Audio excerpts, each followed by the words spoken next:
دیوان حضرت ابی طالب میں کچھ اشعار موجود ہیں جس میں آپ نے یہ ارشاد فرمایا ہے کہ میں حتیم میں سو رہا تھا تو مجھے یہ بشارت ہوئی کہ تم فاطمہ بنت اسد سے نکاح کرو، اس لیے آپ نے ان سے نکاح فرمایا۔ عرب میں کثرت نکاح کے باوجود حضرت ابو طالب نے دوسرا نکاح نہیں کیا، پوری زندگی فاطمہ بنت اسد ہے۔ یہ بھی حضرت فاطمہ کا امتیاز ہوا، یہ بھی کزن میرج ہے۔ یہ جتنی شرف آ رہے ہیں اولاد کا فرما بردار ہونا، یہ سارا انتخاب پروردگار تھا کہ انہیں حتیم میں، بیت اللہ میں حتیم کے اندر آرام فرماتے ہوئے ان کا رب کعبہ انہیں یہ حکم دے رہا ہے کہ تمہارے لیے فلاں زوجہ جو ہے وہ موضوع ہے، اس کے ساتھ نکاح کرو، اس سے ہم نے کیا کام لینا ہے، اس سے ہم نے کیا کام لینے۔ تو یہ سارا انتظام حسن انتظام پروردگار تھا، اور یہ مشکلات کو مشکلات سمجھنے والے لوگ نہیں تھے، یہ تو مشکل کشا کے بھی ماں باپ تھے۔ یہ مشکلات کو مشکلات، سبحان اللہ سبحان اللہ، یہ مشکلات کو کیا ان کے نزدیک اس کی کیا حیثیت تھی۔ ذرا کچھ چیزیں ایسی ہیں جو میں عرض کرتا ہوں آج کے پروگرام اور آپ کے توسل سے اپنے ناظرین کو کلیئر کروں۔ عام طور پر یہ سمجھا جاتا ہے اور کہا جاتا ہے کہ شاید حضرت ابو طالب کی ہاں کوئی مالی تنگی تھی، مالی تنگ دستی تھی۔ ذرا ایک جائزہ تو تھوڑا سا لیں کہ حقائق کیا ہیں۔ حضرت ہاشم حضرت ابو طالب کے دادا ہیں، جن کا لقب ہاشم پڑا ہی اس لیے کہ وہ قحط میں پورے عرب کو کھانا کھلاتے ہیں۔ کیا بات ہے جی، پورا عرب جن کے دسترخوان پر آتا ہے وہ ہاشم ہے۔ نام تو عمر ابن عبد مناف ہے نا آپ کا۔ ہاشم روٹیاں توڑنے والا لقب ہی قوم نے اس وقت دیا جب روٹیاں قحط کے دنوں میں توڑ توڑ کے سرید میں گوشت کے شوربے میں بنا کے جن کے دسترخوان پر پورا عرب آئے وہ دادا ہوں۔ اور پھر حضرت عبد المطلب انہی کے صاحبزادے، جب چاہے زمزم کی کھدائی کے لیے آپ نے قریش کو بلایا، قریش نہ آئے تو آپ کو چونکہ وہ امر تھا، آپ اس امر کی تعمیل میں لگے، اپنے ایک ہی بیٹے کو لے کے آپ نے وہ کام شروع کر دیا۔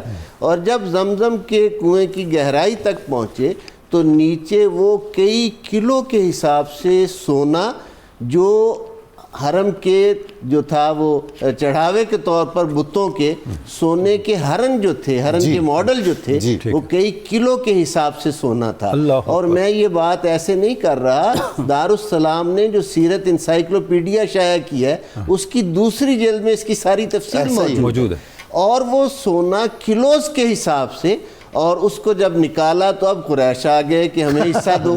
آپ نے فرمایا تمہیں کس چیز کا حصہ؟ یہ جس جگہ کا ہے یہ وہیں خرچ ہوگا۔ اور اس دوسری جلد میں دارالسلام یہ اس اپنی کتاب میں شائع کر رہا ہے کہ کعبۃ اللہ کا باب زریں سب سے پہلے گولڈ جو ہے بیت اللہ کے دروازے پر حضرت عبد المطلب ہیں جو پیش کرتے ہیں اور چڑھاتے ہیں۔ اس عبد المطلب کو اور اس کے بیٹے ابو طالب کو کہتے ہو کہ ان کے گھر میں مال کی کمی تھی۔ اور وہ ابرہہ کو اونٹ والا، کتنے اونٹ تھے وہ۔ اچھا اب ذرا اس کو اور دیکھیں، آپ نے بات یاد دلائی، مجھے سورہ قریش کی وہ آیت یاد آ گئی جس میں اللہ رب العزت قریش کو تنبیہ اور سرزنش کرتے ہوئے فرماتے ہیں فَلْيَعْبُدُوا رَبَّ هَذَا الْبَيْتِ الَّذِي أَطْعَمَهُمْ مِنْ جُوعٍ وَآمَنَهُمْ مِنْ خَوْفٍ۔ تو تم اس گھر کے رب کی عبادت کیوں نہیں کرتے جس نے تمہیں بھوک میں کھانا کھلایا اور تمہیں خوف میں امن عطا کیا؟ بھوک میں کھانا حضرت ہاشم کھلائے اور خوف میں امن کا سبب حضرت عبد المطلب بنے کہ وہ بیت اللہ کے پردوں سے آ کے لپٹیں اور کہیں کہ باری تعالیٰ اس سے ہم سبحان اللہ کی طاقت نہیں رکھتے، تو اپنے گھر کا مالک ہے، ہر گھر والا اپنے گھر کی حفاظت کرتا ہے، اس گھر کی حفاظت تو فرما۔ یعنی یہ دونوں باپ اور بیٹے کے احسان کا پورا عرب مقروض ہے۔ واہ واہ فَلْيَعْبُدُوا رَبَّ هَذَا الْبَيْتِ الَّذِي أَطْعَمَهُم مِّن جُوعٍ وَآمَنَهُم مِّن خَوْفٍ، پورا عرب مقروض ہے۔ اور ابو طالب کا پوری دنیا مقروض ہے۔ سبحان اللہ۔ میں اس سورہ قریش کے ضمن میں جی بالکل وہ تو ہے، تو وہ کہ یہ ان کا اتنے احسانات ہیں ان کے۔ اچھا اب یہ جو ایک خیال سا پیش کیا جاتا ہے، یکدم تنگ دستی ہو گئی، یعنی میں اس ذہن کے اس جالے کو بھی دور کر دوں آپ کی وساطت سے۔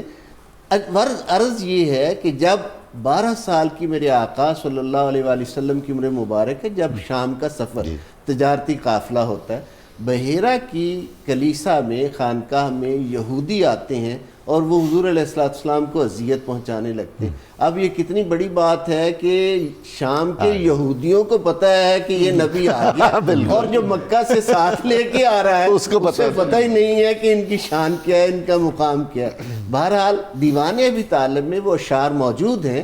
حضرت ابو طالب فرماتے ہیں کہ بحیرہ نے اپنے تدبر اور دانائی سے ان کو ٹالا اور مجھے کہا کہ یہ ان کی حفاظت کرنا اور ان کا خیال رکھنا، یہودیوں سے ان کو خطرہ ہے۔ اب ذرا اس بات پر آئیے کہ انتخاب پروردگار یہ کیوں تھا؟ حضرت عبد المطلب نے اس کے بعد اپنے کیٹل فارمنگ پہ توجہ دی، مویشی بڑھائے، اپنے پوری زندگی تجارتی سفر نہیں کیا کہ حضور کو کوئی تکلیف۔ واہ واہ واہ، سبحان اللہ، سبحان اللہ۔ سوچنا تو ہمیں یہ چاہیے تھا ہم کدھر جا رہے ہیں۔ واہ واہ واہ، کیا بات ہے آپ کی، سبحان اللہ۔ سوچنا تو ہمیں یہ چاہیے تھا، خراج تو انہیں یہ پیش کرنا چاہیے تھا کہ جس نے رسول محتشم کی حفاظت کر کے اس اسلام کو بقا عطا کی ہے۔ اور یہ جو ابھی ڈاکٹر صاحب بہت خوبصورت گفتگو کر رہے تھے، حضرت ابو طالب کی جو وصیتیں ہیں اس کی 3 کیٹیگریز ہیں۔ ایک قریش کے لیے ہے، ایک اپنے بیٹوں کے لیے ہے، اہل خاندان کے لیے، اور تیسری کیٹیگری میں حضور سے خطاب ہے۔ اپنے بیٹوں کو، قریش کو تو کہا اب اس گھر کی حفاظت کرو، بیت اللہ کی تعظیم تکریم، اور صدق کو، سچائی کو، راست بازی کو قائم کرو۔ جتنی باتیں میں تمہیں یہ کہہ رہا ہوں تاکیدیں یہ میرے محمد میں موجود ہیں۔ ٹھیک ہے، یعنی سمری ہے ایک جملے میں۔ اہل خانہ کو حضور پر فدا، جان فدا کرنے کی تعلیم۔ حضرت ابو طالب کو نے حضور سے یہ فرمایا کہ میرے، یعنی ہجرت سے 3 سال پہلے فرمایا میرے اس دنیا سے جانے کے بعد مکہ رہنے کے قابل نہیں اللہ رہے گا، اکبر، تو آپ یثرب ہجرت کر جائیے، وہ آپ کے دادا کی ننھیال ہے اور وہ اپنے جوان کی حفاظت کرنا خوب جانتے ہیں۔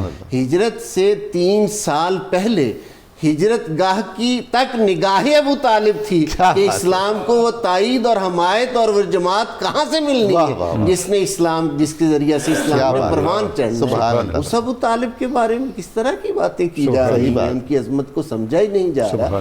تو یہ شان ہے جی۔ ماشاءاللہ، بہت شکریہ۔